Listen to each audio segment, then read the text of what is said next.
The Earth is an amazing blue planet, covered 75% with water, the essence of life itself. Without water, life would not exist. Water makes our planet unique in our solar system, and the presence of water is what astronomers look for in their search for life on other planets. Like the Earth, the human body is also, on average, 75% water. Without water, none of the processes that support life can exist. While we can go without food for many weeks, we can only live a few days without water. Yet only 2% of the Earth's water is drinkable, and billions of people worldwide don't have access to clean drinking water. In this video, you'll learn a lot about water. You'll also be introduced to Dr. Richard Cohen, MD, a doctor who practices integrative anti-aging medicine and performance sports nutrition. We really don't think too much about water. It's something that comes out of our tap. It's something that's in the ocean. But what I want people to realize is that we are essentially water. Our brain is 90% water. Our blood is 80% water. Our muscles are 70% water. So without water, our bodies cease to exist. Water is the essence of life. Water carries oxygen and nutrients to the cells. Water regulates body temperature. Water helps the body absorb nutrients and convert food to energy. Water protects and cushions vital organs and cushions the joints. Water removes metabolic waste from the cells through the lymphatic system. Without water, life ceases to exist. Water is just water, right? Tap water, filtered water, spring water, well water, bottled water. Some are a little more pure than the rest. Others have more minerals and taste better. You may pay more for the ones from Fiji or France or some glacier in Canada. But water is just water. Or is it? Volumes have been written on the subject, and the truth is, not all water is the same. Where did water come from? Water came from rain, snowflakes, came from streams, underground reservoirs. And what we're learning now, and this is the case with most issues, and most, when you go back to how things used to be. So if we look at water, the way it used to be, there are 3 or 4 structural and biochemical differences than what exists today. For most of his life, Nobel Prize winner Henri Coanda studied the water of the Hunza people who lived high in the Himalayan mountains. Natural health practitioner Ariana Nation was also fascinated by the Hunza people and their water. In my research, I discovered that there's a long history of scientific research about water and its healing ability. And this Kangen water has quite a history. It's a long history. And one of the things that fascinated me is the Hunza people and their ability to live 120 to 140 years without the degenerative diseases that we suffer here in the United States and all around the world. Why did the Hunza people live so long? Why were they so healthy? Coanda and others believe it is the water. Their water came from glacial streams, and it had very unique properties. It was microclustered. It had a different viscosity and surface tension. It carried lots of minerals that gave it a high alkaline pH. It also had an extraordinary amount of active hydrogen. Hydrogen with an extra electron. The presence of extra electrons made the water an antioxidant. All these properties combined contributed to the health and longevity of the Hunza people. Water similar to that of the Hunza people are found in other places around the world. The Caucasus Mountains of Azerbaijan, the Xinjiang region of China, and the Andes Mountains are just a few. In research, the Russians and the French and a lot of people have researched this. They found that it's their source of water. And it's from the glaciers that surround the mountainous region where they live. The common denominator with all these different cultures that have this vibrancy is their source of water and the properties that that water consists of. When we look at natural water, there are 4 or 5 different properties that are critical. So while adding a mineral buffer to filtered water is certainly more beneficial to get some of these mineral salts into our body, it still doesn't create that same process of having these free electrons, to having the negative ORP. It still does not create a microclustered state. Okay, and those three in and of itself, even if you're filtered, you're losing those benefits, or you're not gaining the benefits of what's seen with natural water. So while it's a small step to take, beneficial, as opposed to drinking acidic water, it's not providing the same benefits. Is the tap water we drink today anything like the glacial milk that the Hunza people drink? Not even close.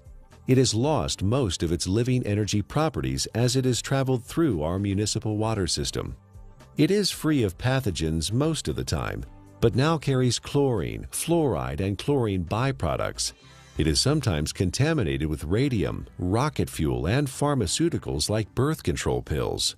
If your pipes are old, your water may be contaminated with lead or other heavy metals. And if the water where you live is acidic, water treatment plants add lye or ammonia to make it neutral. Not exactly glacier milk, is it? We're going back to the natural state of water is essential and critical for health. But we haven't done that, have we? Instead, we came up with a better answer: bottled water. Last year, Americans spent more on bottled water than on iPods or movie tickets. $15 billion. Every year, we pitch 38 billion water bottles into landfills. Over $1 billion worth of plastic.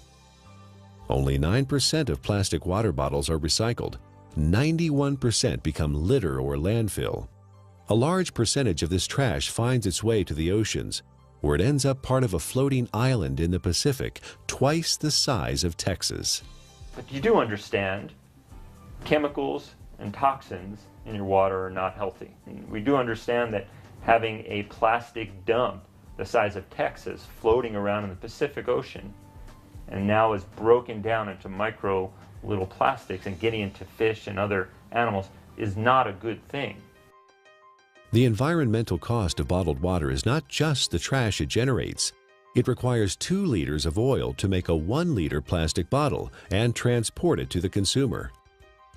Spending thousands of dollars to ship water from Fiji to drink in the United States, and the energy that requires to do that is ludicrous. More than 1 million bottles a day of Fiji water, untouched by human hands, is produced in a country 6,700 miles away from California and transported halfway around the world for our consumption. At the same time, more than 50% of the people in Fiji don't have access to safe drinking water. Oh, by the way, you might want to know that by the time Fiji water gets to you, it is only slightly alkaline and has a positive ORP. It's not Fiji water anymore. Is bottled water any better than tap water? Given what it costs, it should be, but it's not. In fact, a significant percentage has more contaminants than are allowed in tap water. Most of it is purified municipal tap water that has been cleaned up through reverse osmosis, which not only removes chlorine and other contaminants, but strips the water of all minerals. Reverse osmosis also wastes 4 to 10 gallons of water for every gallon produced. In Japan, RO water is known as dead water. Nearly all bottled water we tested came out as acidic. Even spring water that should be alkaline came out acidic. Even worse is that all bottled water we tested had a highly positive ORP, or oxidation reduction potential. Water that has a negative electrical charge, like the natural ancestral waters, is best. Bottled water may be clean, but it does not have the life-giving properties of natural water. Finally, there's the cost factor. It's hard to believe, but if you consume the amount of water you should every day from bottled water, you'd spend over $2,000 per year. Over 15 years, the lifespan of the best water ionizer on the market. That adds up to a lot of money. If the water we used at home cost what even cheap bottled water cost, our monthly water bills would run $9,000. $15 billion per year is spent on bottled water in the U.S. and over $1 billion worth of plastic ends up as trash. Is there a way to save the earth and save money at the same time? You know, spending $2 for a small 12-ounce bottle of water is, what is it, 5, 6, 7 times more expensive than fueling your car. Doesn't make sense, does it? Especially when you're buying water that is acidic. You're buying water that may be devoid of minerals. You're buying water that has a positive ORP that is damaging. Doesn't make sense, does it? Maybe there's a way to produce your own clean water. Well, it would be nice to have a glacier in our backyard, or it would be nice to have a fresh mountain spring that's just percolating out of an aquifer in the earth. Most people don't have that. But what we do know, interestingly enough, is in places where that does exist, one of the key components is this clean, natural-based water.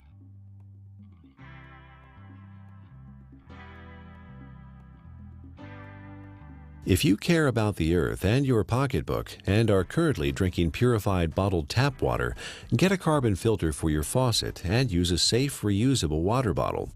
However, if you want to improve your health, drinking ionized alkaline Kangen water is a better choice. Like natural ancestral waters, it is microclustered, contains alkaline minerals, and has a negative ORP, making it an antioxidant, and it costs a little more than $1 a day for unlimited amounts.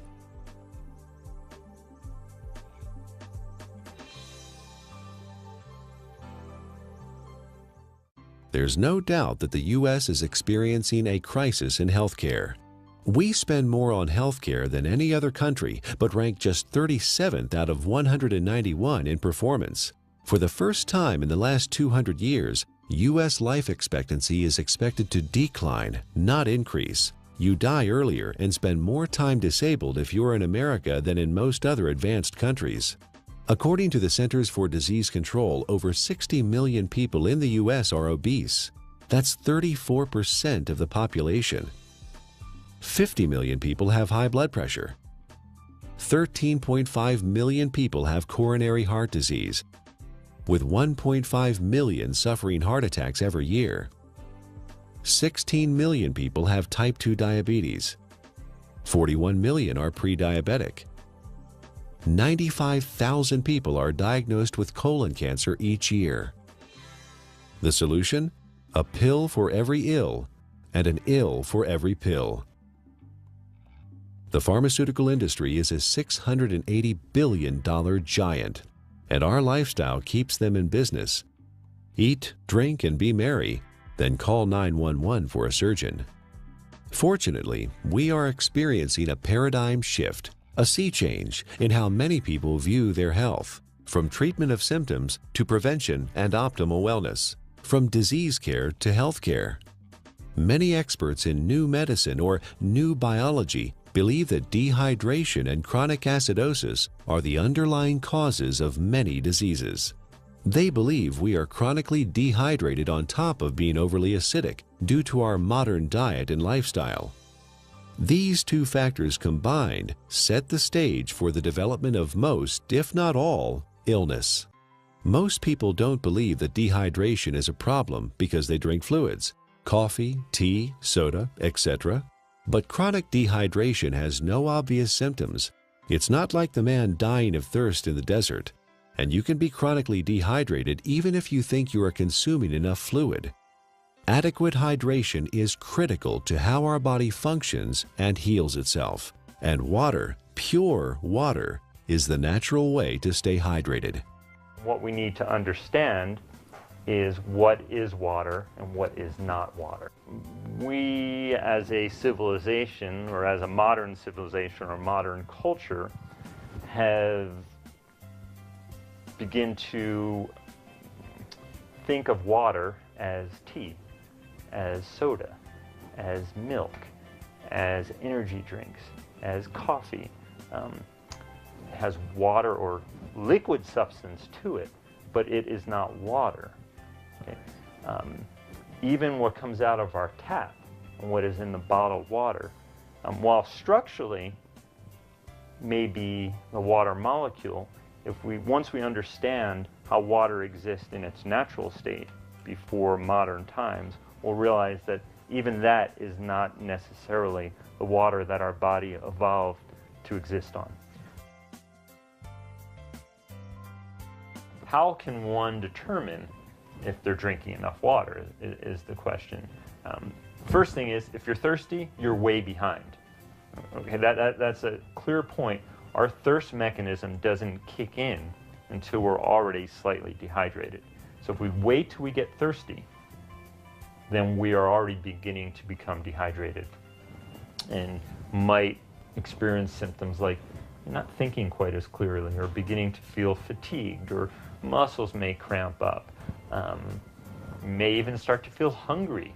And a lot of times hunger is really a sign of thirst. We are born 95% hydrated. As we grow up, we lose a little more water every year. When we reach middle age, we're about 70% water. In our 60s, maybe 60 to 65%. A steady decline until death when we are just 50% water. There are several signs of chronic dehydration that arise when the body enters survival mode and begins to preserve water for the most vital functions. There are 5 distinct conditions related to chronic dehydration where the body begins to ration water: asthma, allergies, hypertension, constipation, and type 2 diabetes. Symptoms include exhaustion, lack of energy, headaches, skin problems, obesity, and joint pain. Finally, and perhaps most importantly, the acid-alkaline balance of the body is disrupted, leading to chronic low-grade acidosis and a host of modern diseases related to that condition. Don't wait until you're thirsty. Have a glass of ionized water. It's microclustered, alkaline, and contains active hydrogen and bicarbonate buffers. Critical is first thing in the morning, wake up and have a big glass of water. Make sure you drink a big glass of water through the day and see how you feel.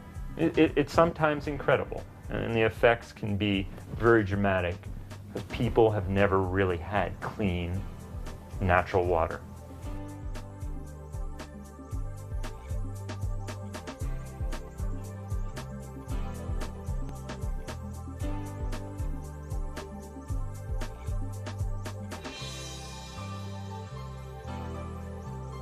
I want to use an example of an endurance athlete and specifically show the needs of hydration in the endurance athlete and how that also can relate to the everyday athlete.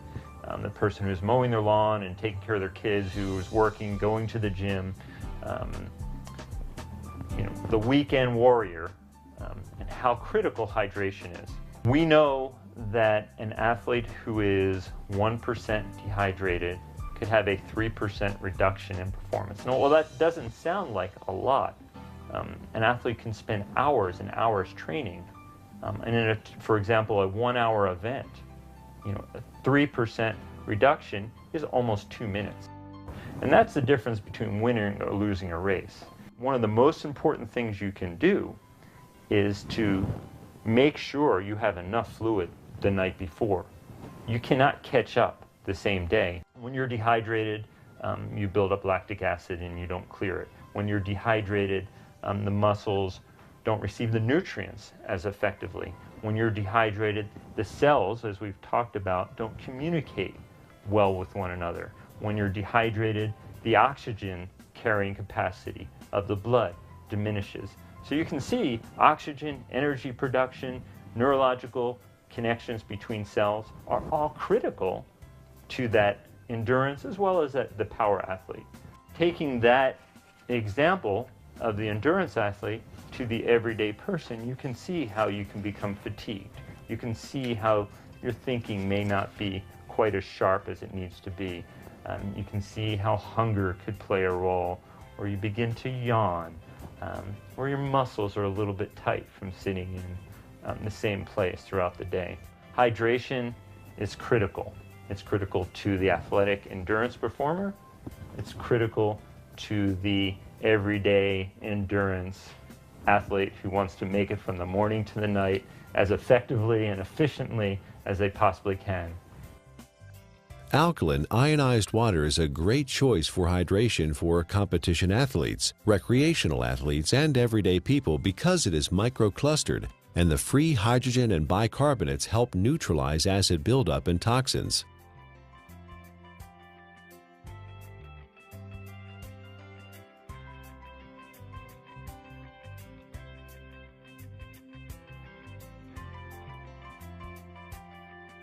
Chronic low-grade acidosis is a condition that develops over time and affects the quality of life and our ability to enjoy optimal health.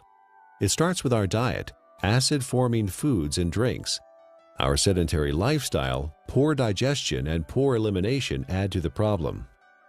The fluids between and within our cells become more acidic.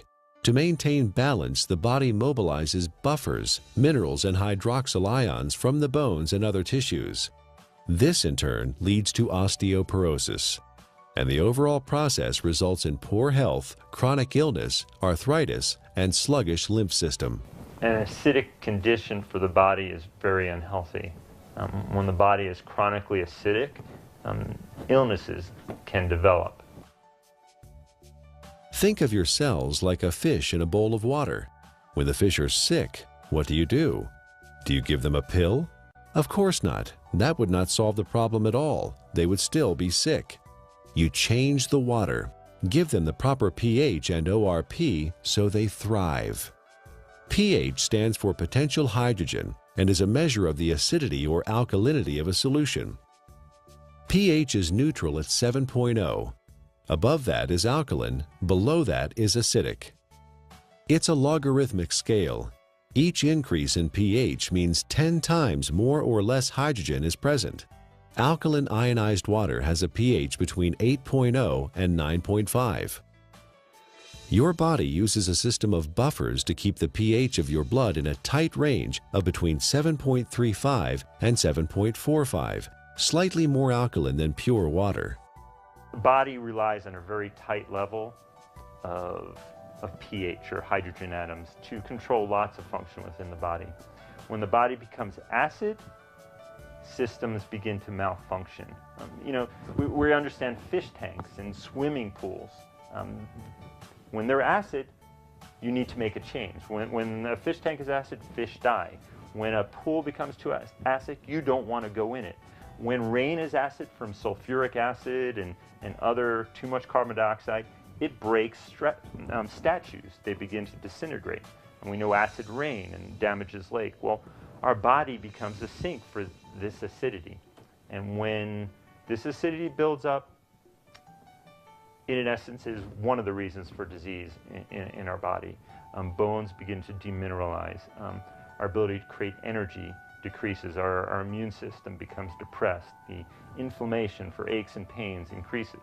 Not a good thing to be acid. Dr. Linda Frassetto has proposed a revolutionary hypothesis that obesity is an evolutionary adaptation. While at one time we were able to metabolize our food and dispose of the normal acid waste through our kidney and liver using the bicarbonate buffer system, the sheer amount of acid waste that the body must handle today has created a problem. In order to protect the internal organs from damage, the body has adapted and now stores acid waste in the fat cells, as well as turning it into cholesterol, uric acid, kidney stones, and other storage forms. In her book, The Chemistry of Success, Dr. Susan Lark describes the effects of chronic low-grade acidosis. First, you tend to tire easily and become fatigued, retain toxins and heavy metals, lack energy to achieve your goals, become more pessimistic, develop chemical sensitivities, experience stiffness and joint pain, brain fog, and chronic fatigue.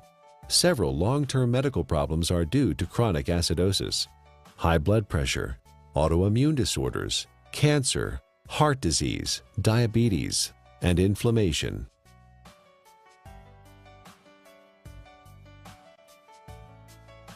%80 of the foods we consume leave behind acid waste that the body has to deal with. A trip down the modern grocery store aisle finds very few alkaline-forming foods. Even the foods we think of as wholesome and nutritious leave behind metabolic waste products that are acid. And of course, junk food falls into the acid-forming category. Most of the fluids that people consume today are acid. Sodas contain citric acid, energy drinks, phosphoric acid, and caffeinated beverages, and coffee, and many different commercial teas. Sugar, acid. Tap water, acid. Not a good thing for our system. Natural water is alkaline. Fruits, vegetables are alkaline. Stress-reducing activities are alkaline. So you see the link here. Things that are beneficial to our body tend to be alkaline creating. It allows the body to buffer damage of its processes of energy production. In addition to our diet, there are several ways our modern lifestyle increases the acid load on the body. Physical and mental stress reduce oxygenation and blood flow and increase muscle tension. Strong emotions like anger, fear, hostility, anxiety, or excitement. Vigorous exercise, which produces lactic acid, pyruvic acid, and CO2, decreasing muscle pH. Frequent airplane travel with cabin air lower in oxygen and higher in CO2. Over-the-counter and prescription medicines and vitamins. All these things produce more acid for the body to deal with. Consuming more acid is like consuming and sucking life out of your system. You have a certain ability to buffer that, and you will break down. So water in its more alkaline state, it provides it more of a capacity, to handle some of the stressors of life that we face, or the choices that we face. Drinking ionized alkaline water, the equivalent of ancestral or glacial water, is an affordable, practical, and accessible solution to provide the body with a constant stream of alkaline bicarbonate buffers to neutralize acidity with no side effects. The cycle of wellness begins with a diet that contains more alkalizing foods and ionized alkaline water. Moderate exercise, good digestion, and complete daily elimination are also important. This leads to more alkaline fluids within and outside of the cells. Calcium and other minerals support bone density instead of being used as buffers. An alkaline body leads to better digestion, less illness, fewer colds or flu, a feeling of well-being, better lymphatic flow, more energy and stamina. Alkaline ionized Kangen water provides hydration, alkaline buffers, and antioxidant activity, which keeps the body in homeostasis, allowing it to heal itself.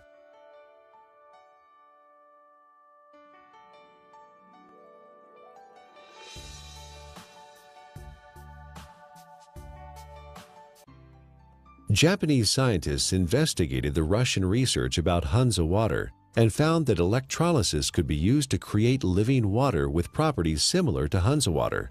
This is now known as functional water, microwater, ionized water, or Kangen water. Kangen is a Japanese word that means return to origin, or in chemistry, reduced, having an extra electron. In the U.S., Kangen water is the trademark of Enagic USA, who market top-of-the-line water ionizers. Anyone with an ion water generator can make Kangen water from tap water. Water is first filtered, then exposed to an electrical charge in the electrolysis chamber of the generator. Alkaline ionized water is called living water. It is similar in atomic structure to the waters that the people of Hansa drink directly from glacial streams in the high Himalayas. It is fresh, invigorating, life-enhancing, free radical scavenging, and delicious. Full-scale development of water ionizers started in 1954, fueled by research at several agricultural universities on the effects of ionic water, especially acid water, on plants. Experiments on the human body followed, conducted by Japanese doctors and other scientists around the world. In Japan, hospitals and clinics have used purified, electrically restructured, ionized alkaline water for over 30 years to treat a number of disease conditions. Following efforts by Japanese medical doctors and agricultural doctors, the water ionizer was approved for medical therapeutics by the Japanese Ministry of Health and Rehabilitation in January 1966. Well, we don't have a glacier. We don't typically have fresh streaming water. One way to do it, and this has been studied by the Japanese, is a process called ionization. It's actually running some electricity through the water, and it breaks the filtered water into some of the natural properties. It provides the microclustering. It increases the alkalinity. It provides a high ORP, or these free electron states, to the water. So in a lot of ways, we're getting some of the similar properties to natural base water. It even changes the molecular structure. We can see a more health-giving pattern when looked under an electron microscope. So ionization is an option and a choice for many people if you don't have a glacier. So the Russians discovered the property of the water, all these properties, and they developed an electrolysis system. They found a way to actually separate the water and get these properties. And the Japanese improved upon this process and improved upon it, and have come up with the best ionizer available now. And I really do appreciate the work that the Japanese had put into it because of the diligence and the care that these ionizers are made with. Numerous peer-reviewed scientific studies have been performed in well-respected universities and hospitals around the world, which show the benefit of alkaline ionized water. Some of those benefits are weight loss, releasing toxins and stored body fat, normalize blood sugar, support healthy colon function, resolve urinary tract infections, relieve asthma and chronic respiratory conditions, stop abnormal gut fermentation, reduce proliferation of candida, fungus, and undesirable microforms, reduce chronic pain, improve wound healing with oxidizing acidic ion water. The most important thing, we don't want to drink water that has pollutants, and that could be harmful to our system. So when we're drinking water, it would be nice to know that what you're drinking is clean. The first step to creating alkaline ionized water is to have clean source water. Enagic's Kangen Water generators use an activated carbon filter that removes chlorine, volatile organic chemicals, pesticides, herbicides, benzene, trihalomethane compounds, radon, solvents, and many other man-made chemicals found in tap water. Ionized water is pure or virgin water. Everything water has been exposed to leaves an electromagnetic frequency signature or imprint. Ionized water is virgin water because the EMF have been reset. There are 4 very specific properties to these healing waters that are found in these mountainous regions that are flowing from the glaciers. And there's been a lot of research on this. The Russians discovered it, and they discovered a way to make it. And those 4 properties are, it's hexagonal, and what that basically means is it's shaped like a snowflake. You look at it under a microscope. It's beautiful. It's crystal structured. Ionized water has been restructured. The water molecules cluster in groups of 4 to 6 instead of the normal 10 to 15. Nuclear magnetic resonance has documented this difference. The reduction in cluster size helps the body absorb ionized water more quickly and efficiently. Also micro-clustered, micro meaning small clusters. It's broken down very small so the body can easily absorb it. It's very bioavailable. It was very alkaline. pHs around 9.5. Some were found at 9.0. So it really helped the body as far as not adding acid waste to the body and helping to keep the body very alkaline. You may hear a term, it's called clustering. The water molecules naturally exist in a cluster, and some people call it hexagonal, which would be 6. So they naturally exist in a cluster of 6 water molecules. The water as found through taps and commercial water sources is a much larger cluster of water molecules. There are many beneficial properties to that, and it enhances the body's ability to hydrate. I was really excited when I started actually to quote-unquote play with the water in my own kitchen with different supplements, with powders and tea and oil and all the different things that I worked with. And you could really see the life to the water. I could put, for example, my green vegetable powder drink in Kangen water versus a bottled water and a tap water, and actually see that this water has an energy to it. In fact, it will stir itself and become very, very absorbable, and you can watch that happen within the water. You can watch it make tea instantly, whereas other waters cannot do that. It cannot get in and penetrate those nutrients and pull those nutrients out and put it right in the water where you're drinking it, where it can then go in and penetrate your cell walls at that same level. Many people complain that they find it difficult to drink large amounts of water because it makes them feel bloated and heavy. Regular water, tap or bottled, is composed of large clusters of water molecules and has no life energy or electrical charge. It sits in your stomach like a stagnant pond. In contrast, drinking ionized alkaline water is easy because it tastes much better than tap or bottled water, and the smaller molecular cluster size and life energy it carries allows it to be absorbed more quickly. And the other feature is it has a negative ORP, and what that stands for is oxidation reduction potential. Not to get real big and fancy, a lot of people are like, oh, what is that? It is the ability of that water to reduce the oxygenation of the body. The property of the water that actually gives it this negative ORP, or the potential to reduce the aging in our body, is the active hydrogen that it consists of. ORP, also known as redox potential or oxidation reduction potential, measures the tendency of a molecule to gain or lose electrons. It is measured in millivolts. When a substance has an electron to donate, it measures with a negative charge. When a substance loses an electron and is positively charged, the ORP is plus. Negatively charged substances act as an antioxidant. Positively charged substances act as oxidation enhancers. What we have learned to understand is this water in its energetic state has an abundance of free electrons. Okay? The Earth is loaded with free electrons, and where that comes from is lightning strikes. Okay? So we have all this energy potential in the Earth that's imparted to the water, and when we consume the water, you're basically consuming a antioxidant. We know vitamin C, vitamin E, all these particular nutrients that you may take. In its natural state, water has a similar, even perhaps more powerful ability to quench out free radicals or inflammatory processes that may occur from natural processes within our body to create energy, to fight infections, as well as to quench out some of the destructive things that we may do in our modern life, from pharmaceutical agents, cigarettes, alcohol, over-exercising, stress. Water can help buffer that in its natural state. Like natural ancestral water, ionized water holds a measurable negative electrical charge. This is what gives the water vitality or life energy.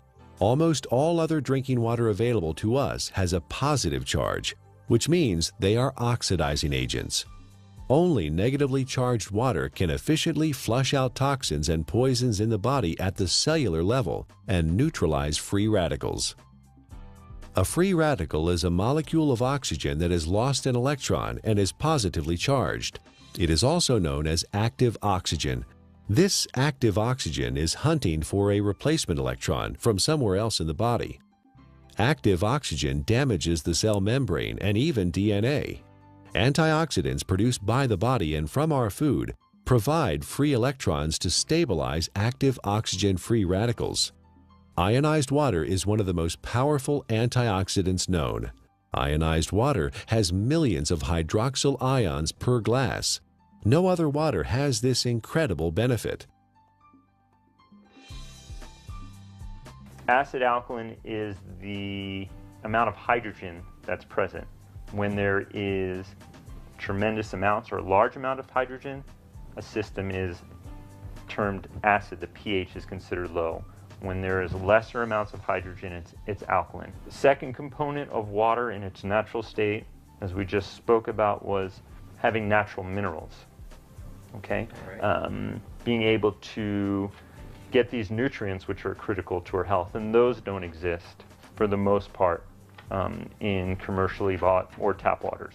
Water in a alkaline state provides the body with a greater capacity to buffer some of the natural processes that stress the body, as well as the lifestyle processes that also stress the system. And drinking water in a natural alkaline state provides you with a substance that is not acid, that is not damaging to your system. So you can look at it from two different ways, eliminating all the unhealthful things that we don't even think about and consuming clean, natural base water. Is ionized alkaline water safe for anyone to consume? Certain medical conditions require fluid restriction, so you should follow your doctor's advice. For these people, because of the unique imbalances that are created, extra fluid is not processed well. So the standard conventional mechanism, don't take fluid because you can't process it. Let's minimize it. While the cells intracellularly are starving. See, the problem is that the fluids can no longer get into the cells effectively. Is it because people are not drinking or haven't drinking natural water? Certainly one component of it. It has to do with the health of the actual cellular membrane. So for these people, well, I don't want to say drink all the water you can, but I think you will find for whatever water that you can, or fluid that you can, by consuming water in a natural state, you may begin to enhance the intracellular component of the water and lessen some of that extracellular water that exists. And in doing so, you may find that your fluid intake may gradually increase, and that would be beneficial. How that helps your ultimate condition, obviously it is an unknown since there's many factors involved. But water in its natural state, microclustered, alkalinized, is going to give you, in essence, the most bang for your buck. Don't waste your fluid on coffee. Don't waste your fluid on energy drinks or sodas. Absolutely not. That's just going to make your condition worse. All water is not created equal. We encourage you to try ionized alkaline natural water. Ask the person who gave you this DVD for a free sample of Kangen Water. For references and resources about the topics covered in the DVD, go to ionwatertruths.com.